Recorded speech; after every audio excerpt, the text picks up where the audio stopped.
Bismillahirrahmanirrahim.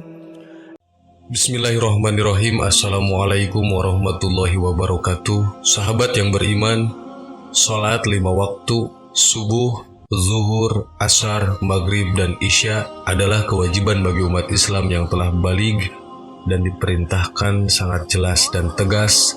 Dapat kita temui di beberapa ayat dan surah di dalam Al-Quranul Karim. Salah satunya adalah sebagai berikut.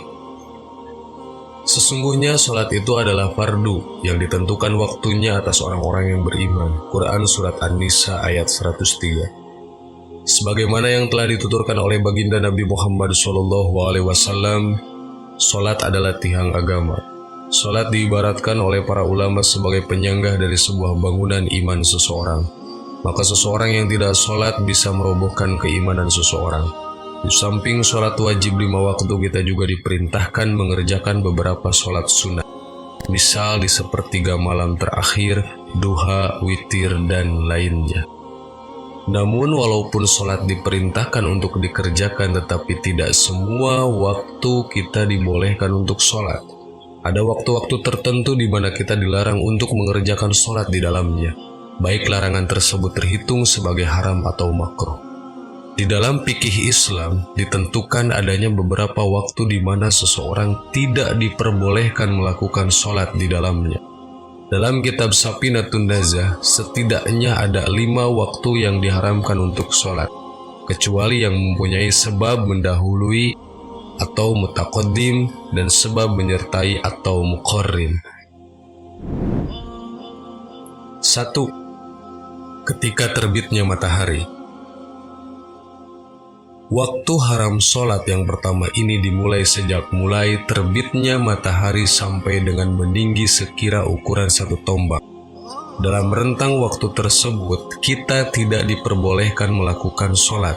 Namun bila posisi tinggi matahari sudah mencapai 1 tombak, maka sah melakukan sholat secara mutlak. Seperti yang disampaikan Ibnu Abbas radhiyallahu an yang berkata, datanglah orang-orang yang diridhoi dan dia ridho kepada mereka, yaitu Umar radhiyallahu an. Dia berkata bahwasannya Rasulullah SAW melarang sholat sesudah subuh hingga matahari bersinar. Hadis riwayat Bukhari. Ibnu Umar radhiyallahu an berkata, Rasulullah SAW bersabda, apabila sinar matahari terbit, akhirkanlah, jangan melakukan sholat hingga matahari tinggi. Hadis riwayat Bukhari. Kedua, waktu istiwa. Waktu istiwa adalah waktu di mana posisi matahari tepat di atas kepala. Pada saat matahari berada pada posisi ini, diharamkan melakukan sholat. Perlu diketahui bahwa waktu istiwa sangat sebentar sekali, sampai hampir saja tidak bisa dirasakan sampai matahari tergelincir. Keharaman melakukan sholat di waktu ini tidak berlaku untuk hari Jumat. Artinya, sholat yang dilakukan pada hari Jumat dan bertepatan dengan waktu istiwa diperbolehkan dan sah sholatnya. Abu Hurairah radhiyallahu an berkata, Rasulullah SAW telah melarang sholat pada waktu tengah hari tepat atau matahari di atas kepala sampai tergelincir matahari, kecuali pada hari Jumat. Hadis riwayat Abu Dawud. 3. Ketika matahari berwarna kekuning-kuningan sampai dengan tenggelam. Berdasarkan hadis yang diriwayatkan oleh Imam Muslim, yang artinya ada 3 waktu di mana Rasulullah SAW melarang kita sholat dan mengubur jenazah di dalamnya. Ketika matahari terbit sampai meninggi, ketika unta berdiri di tengah hari yang sangat panas sekali waktu tengah hari sampai matahari condong, dan ketika matahari condong menuju terbenam hingga terbenam. 4. Setelah melakukan sholat subuh sampai dengan terbitnya matahari. Keharaman salat pada waktu ini berlaku bagi orang yang melakukan sholat subuh secara adaan atau pada waktunya. Gambaran contoh kasus sebagai berikut. Anggaplah waktu sholat subuh dimulai dari jam 4 pagi. dan pada jam 5 matahari telah terbit, yang juga berarti habisnya waktu subuh. Ketika seseorang melakukan sholat subuh pada jam 4.15 menit umpamanya, atau pada jam berapapun ia melakukannya, maka setelah selesai sholat subuh, ia tidak diperbolehkan lagi melakukan sholat sunat sampai dengan terbitnya matahari, dan bahkan sampai matahari meninggi kira-kira 1 tombak. Karena saat terbitnya matahari sampai meninggi 1 tombak juga merupakan waktu yang dilarang untuk melakukan sholat sebagaimana telah dijelaskan. Sebaliknya, dalam rentang waktu jam 4 sampai jam 5 pagi, selagi ia belum melakukan sholat subuh, maka ia diperbolehkan melakukan sholat apapun. Adapun orang yang melakukan sholat subuh secara qadaan pada waktu sholat subuh, maka ia diperbolehkan melakukan sholat lain setelahnya. Sebagai contoh kasus, seumpama seseorang pada hari kemarin karena suatu alasan belum melakukan sholat subuh, lalu mengkodoknya pada waktu subuh hari ini. Setelah ia melakukan sholat subuh kodok tersebut, ia tidak dilarang melakukan sholat lainnya. 5. Setelah melakukan sholat asar sampai dengan tenggelamnya matahari. Sebagaimana diharamkan melakukan sholat setelah sholat subuh, juga diharamkan melakukan sholat bagi orang yang telah melakukan sholat asar secara adaan atau pada waktunya. Sebagaimana contoh kasus yang tadi, juga bagi orang yang pada waktu sholat asar melakukan sholat asar qada sebagai pengganti sholat asar yang belum dilakukannya pada hari sebelumnya, maka ia diperbolehkan melakukan sholat lainnya. Keharaman melakukan sholat setelah melakukan sholat asar ini terus berlaku sampai dengan tenggelamnya matahari.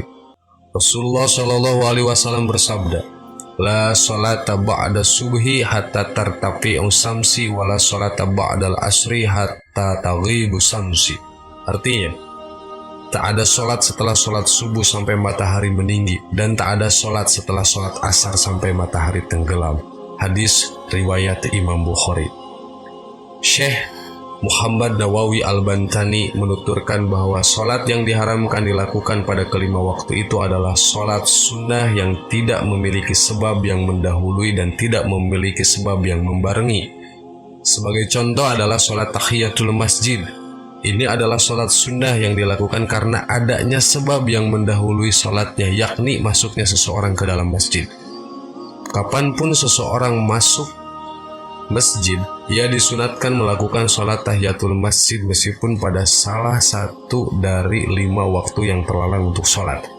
Sedangkan contoh sholat sunat yang memiliki sebab yang membarengi adalah sholat gerhana bulan dan matahari.